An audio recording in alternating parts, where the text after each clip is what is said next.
Tuan Yang Ketua, berdasarkan maklumat yang diperolehi daripada Suruhanjaya Syarikat Malaysia ataupun SSM, statistik entiti perniagaan bagi pelancongan dan perhotelan telah menamatkan perniagaan dalam tempoh bulan Mac hingga Oktober 2020 adalah seperti berikut.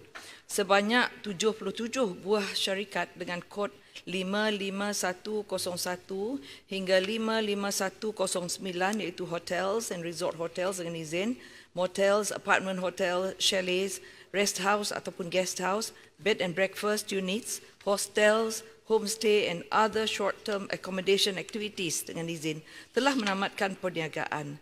Manakala penggulungan oleh mahkamah iaitu 22 dan penggulungan secara sukarela ada 8 untuk syarikat dengan kod yang sama iaitu sebanyak 32 buah syarikat.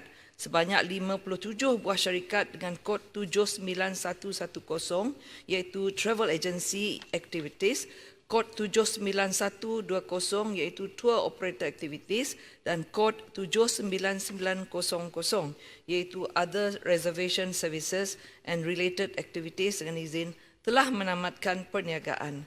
Manakala penggulungan oleh mahkamah ada 26 dan penggulungan secara sukarela 12 untuk syarikat dengan kod yang sama adalah sebanyak 38 buah syarikat.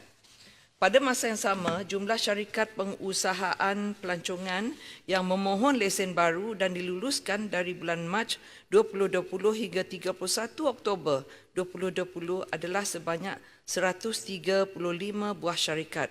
Seperti mana Ahli Yang Berhormat sedia maklum, kerajaan telah mengumumkan beberapa pakej rangsangan ekonomi ataupun PRE seperti prihatin PKS tambahan dan penjana.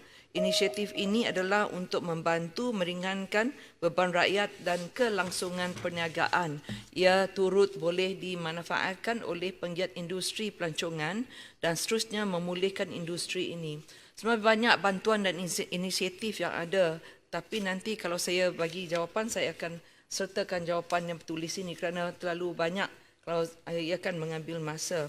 Namun begitu, pada masa yang kerajaan juga telah mengumumkan pelanjutan pelepasan cukai pendapatan individu RM1,000 ke atas perbelanjaan melancong dalam negara sehingga 31 Disember tahun ini, tahun 2021 bagi merancangkan pelancongan domestik. Pada masa yang sama, MOTEC turut menyediakan kemudahan pembiayaan seperti Tabung Infrastruktur Pelancongan TIP menerusi Bank Pembangunan Malaysia Berhad BPMB dan Tabung Khas Pelancongan TKP yang diuruskan oleh Bank Perusahaan Kecil dan Sederhana Malaysia Berhad ataupun SME Bank bagi membantu pengusaha pelancongan untuk membangunkan dan mengembangkan produk dan projek pelancongan.